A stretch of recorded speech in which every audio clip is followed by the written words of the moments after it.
Dalam kalender liturgi Gereja Katolik, setiap tanggal 15 Agustus kita merayakan Hari Raya Maria diangkat ke surga. Gereja Katolik Indonesia mengambil kebijakan tersendiri supaya umat Katolik yang ada di Indonesia mengerti sedikit atau ikut ambil bagian di dalam perayaan Hari Raya Maria diangkat ke surga. Andaikan perayaan Maria diangkat ke surga dirayakan setiap tanggal 15 Agustus dan itu jatuh kepada hari biasa, maka orang Katolik sangat sedikit yang hadir di dalam Ekaristi. Maka Gereja Katolik Indonesia mengambil kebijakan tersendiri. Hari Raya Maria diangkat ke surga dirayakan pada hari Minggu, entah sebelum atau sesudah tanggal 15 Agustus yang berdekatan dengan tanggal tersebut. Maka hari ini harusnya adalah tanggal 16 dan perayaan Hari Raya Maria diangkat ke surga itu kemarin tanggal 15 dan gereja menggeser menjadi hari ini supaya kita orang Katolik yang adalah putra dan putri Maria memiliki cinta yang mendalam kepada Bunda Maria dan juga memiliki pengetahuan yang cukup tentang Bunda Maria. Bapak, Ibu, saudara-saudari yang saya kasihi, perayaan Hari Raya Maria diangkat ke surga sebenarnya yang kita agungkan saat ini adalah Tuhan sendiri, Allah sendiri. Dan kita ingat pujian dari Elizabeth. Aku mengagungkan Tuhan, hatiku bersukaria karena Allah penyelamatku, sebab ia memperhatikan daku hambanya yang hina ini. Bunda Maria sudah hidup dalam semangat pujian kepada Tuhan sejak ia menerima berita dari malaikat Gabriel bahwa dia akan mengandung dan melahirkan seorang anak. Ketika Maria menjawab pujian Elizabeth terhadapnya dalam bacaan pertama tadi, Maria menanggapinya sebagai seorang yang suci, sebagai seorang yang saleh. Dia mengomentari apa yang dikatakan oleh Elizabeth. Terpujilah dia yang memandang kerendahan hambanya. Ini pujian Bunda Maria. Dia melihat sebagai pribadi yang hina dina. Dia melihat bagaimana karya Tuhan di dalam dirinya.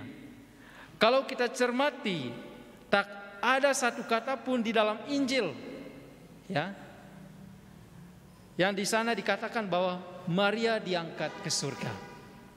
Ya, tidak ada di dalam Injil yang secara eksplisit dikatakan tentang Maria diangkat ke surga. Lalu pertanyaan bagi kita, mengapa kita Gereja Katolik menjadikan ini sebuah dogma? Dogma itu artinya ajaran resmi gereja yang harus ditaati dan ajaran ini mengandung kebenaran.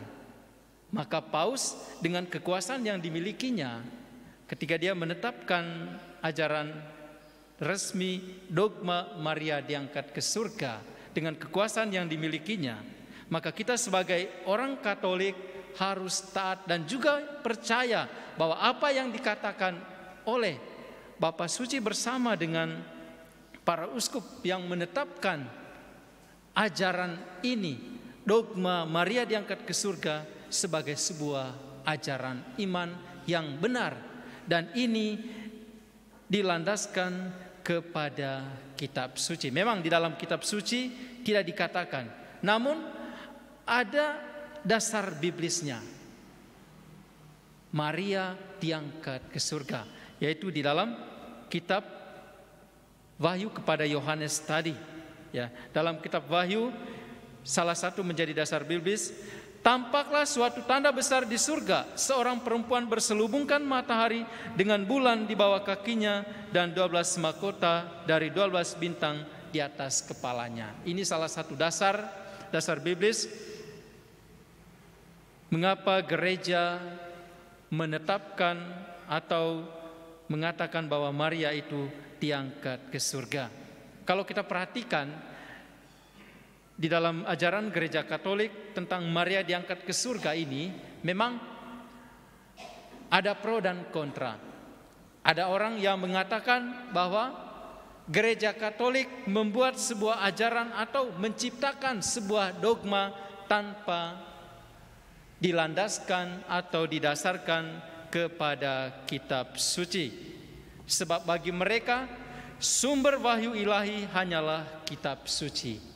Namun bagi kita gereja Katolik ada 3 sumber ajaran kita, yaitu magisterium, tradisi suci, dan dari kitab suci. Ya. Sumber ajaran iman kita itu ada 3. Pertama, kitab suci. Yang kedua, tradisi. Dan yang ketiga adalah magisterium atau ajaran para bapak gereja. Dan itu yang harus kita ingat. Sehingga kalau dikatakan bahwa dogma Maria diangkat ke surga tidak ada dalam kitab suci, memang tidak dikatakan secara eksplisit, tetapi itu tercantum sebagaimana yang terdapat di dalam kitab Wahyu kepada Yohanes tadi. Tadi saya sudah mengatakannya. Nah, Bapak Ibu saudara-saudari yang saya kasihi, dogma Maria diangkat ke surga itu sebenarnya sudah lama di dalam gereja. Namun baru secara resmi dikeluarkan oleh gereja dalam hal ini oleh Paus pada tahun 1950 oleh Paus Pius ke-12. Dia mengatakan demikian. Dengan kuasa dari Tuhan kita Yesus Kristus, dari rasul-rasul terberkati Petrus dan Paulus, dan dengan kuasa kami sendiri sebagai Paus, kami memaklumkan dan menegaskan bahwa ajaran ini menjadi dogma yang diwahyukan oleh Allah. Bahwa Bunda Allah tak bernoda, Maria yang selalu perawan ketika mengakhiri kehidupan dunianya, telah diangkat dengan tubuh dan jiwa ke dalam kemuliaan surga. Itu yang dikatakan oleh Paus Pius ke-12 ketika menetapkan dogma Maria diangkat ke surga ini. Bapak Ibu saudara-saudari yang saya kasihi, sebagai putra dan putri Maria, kita bangga ya memiliki ibu yang setia mendoakan kita. Ya. Memang di dalam gereja Katolik ya berbagai macam lukisan-lukisan, dan tentu saja kita belum pernah melihat lukisan tentang Maria diangkat ke surga, Maria digendong oleh putranya. Itu jarang terjadi. Di Yerusalem ada sebuah gereja Maria diangkat ke surga, dan gereja ini dikelola oleh gereja Katolik Ortodoks. Di dalam gereja ini ada sebuah lukisan yang bagus sekali, yang sangat indah. Maria digendong berada di pangkuan putranya. Dan gereja ini setiap hari dipenuhi oleh para peziarah. Betapa kita orang Katolik bangga sebagai putra dan putri Maria. Kita bisa membayangkan, andai kata dulu Bunda Maria menolak ketika malaikat Gabriel mengatakan bahwa dia akan mengandung dan melahirkan seorang anak laki-laki. Andai kata dia menolak, kita tidak tahu apa yang terjadi. Tetapi justru ketika Maria mendapat penampakan dari malaikat Gabriel, dia dengan penuh kerendahan hatinya, kalau ini kehendak Tuhan, terjadilah padaku menurut perkataanmu. Sebuah ungkapan iman, penyerahan diri yang seutuhnya kepada Tuhan. Maka pada hari ini Bapak Ibu saudara-saudari, kita umat Katolik merayakan Maria diangkat ke surga dengan jiwa dan raganya. Dan harus kita ingat di sini, perlu kita garis bawahi juga bahwa Maria diangkat ke surga tentu saja beda dengan perayaan Yesus naik ke surga. Yesus naik ke surga itu berarti dengan kekuatan, dengan kekuasaan yang dimilikinya. Tuhan Yesus sendiri naik ke surga. Tetapi Maria diangkat ke surga itu berarti ada kuasa lain, ada orang lain yang mengangkat dia, yaitu Tuhan sendiri. Kekuasaan Tuhan yang mengangkat Bunda Maria ke surga dengan jiwa dan raganya. Setelah dia mati, dia langsung diangkat ke surga. Berbeda dengan kita. Kalau kita mati, kita harus melewati proses namanya api penyucian. Ya. Kita semua nanti kalau mati, ya, kita harus melewati api penyucian, dimurnikan terlebih dahulu, disucikan baru kita masuk surga. Berbeda dengan Bunda Maria. Nah, hari ini saudara-saudari sebagai putra dan putri Maria, mari kita mohon doa dari Santa Perawan Maria agar kita mampu meneladani kesucian kesalehan hidup Santa Perawan Maria. Lebih-lebih kita sebagai orang Katolik untuk setia berdevosi kepada Bunda Maria, memohon kepada Bunda Maria. Lebih-lebih sebagai kaum ibu-ibu, supaya ibu-ibu yang hadir di sini memiliki atau belajar dari semangat Bunda Maria seperti keluarga Kudus Nazaret, supaya dalam mendidik anak-anak, didiklah anak-anak seperti semangat Bunda Maria. Tidak pernah atau belum pernah kita mendengar atau tidak pernah kita mendengar Maria memarahi Yesus. Ingatlah itu kepada kaum ibu-ibu supaya mendidik anak-anak dalam cahaya kasih Tuhan, dalam cinta kasih Tuhan. Memang anak-anak itu ada yang nakal, tetapi kalau kita mendidik anak-anak kita dengan baik, dengan penuh kasih sayang, mereka akan bertumbuh dan berkembang menjadi pribadi yang dewasa, baik secara jasmani maupun secara rohani. Ya, maka bersyukur punya anak. Maka didiklah anak-anak dengan semangat cinta kasih. Ya, ya tidak mungkin saya mendidik anak saya nggak punya anak. Ya bapak ibu lah yang punya anak. Mendidik anak-anak dalam semangat cinta kasih. Saya yakin kalau sejak kecil mereka selalu dididik dalam semangat cinta kasih, maka dalam perkembangan selanjutnya mereka bertumbuh menjadi pribadi yang baik. Ya, sekarang ini ya banyak anak-anak yang benci dengan orang tuanya, bahkan ada yang membiarkan anak-anak berkeliaran kemana saja dia mau, dan orang tuanya tidak peduli. Ya, boleh dikata orang tua tidak bertanggung jawab terhadap pendidikan anak-anak. Maka sebagai orang Katolik, mari kita belajar kepada Bunda Maria, meneladani semangat Bunda Maria di dalam mendidik Sang Putra Tuhan Yesus. Kita sebagai khususnya kepada kaum ibu-ibu supaya mendidik anak-anak ya dalam semangat cinta kasih, sehingga anak-anak nanti akan bertumbuh dan berkembang sehingga kelak bukan menyusahkan orang tua, malahan membanggakan orang tua, sehingga ada anak nanti ada yang jadi pastor, ada yang jadi suster, ada yang menjadi apa? Entah jadi bupati kah, entah jadi apa? Camat atau apa, suatu kebanggaan. Dan betapa kecewanya kita kalau nanti anak-anak kita menjadi perampok, menjadi preman dan sebagainya.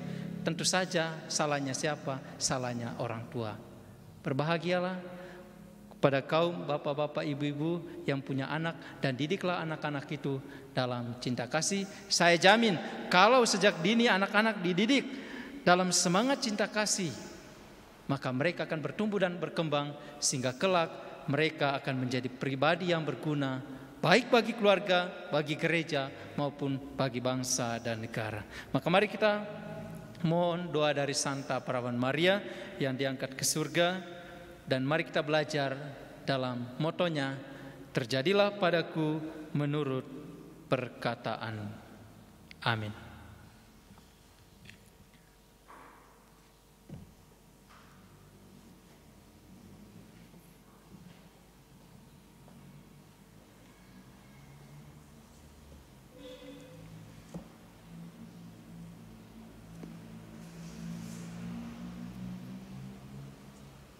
Saudara-saudariku, mari kita berdiri, kita memperbaharui iman kepercayaan kita.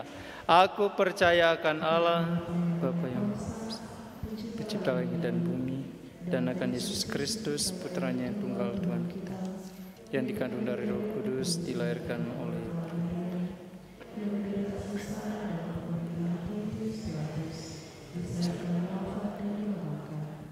yang turun ke tempat penantian pada hari ketiga bangkit dari antara mati, yang naik ke surga duduk di sebelah kanan Allah Bapa yang Maha Kuasa. Dari situ ia akan datang mengadili orang hidup dan mati. Aku percayakan Roh Kudus, Gereja Katolik yang kudus, persekutuan para kudus, pengampunan dosa, kebangkitan badan, kehidupan. Doa umat.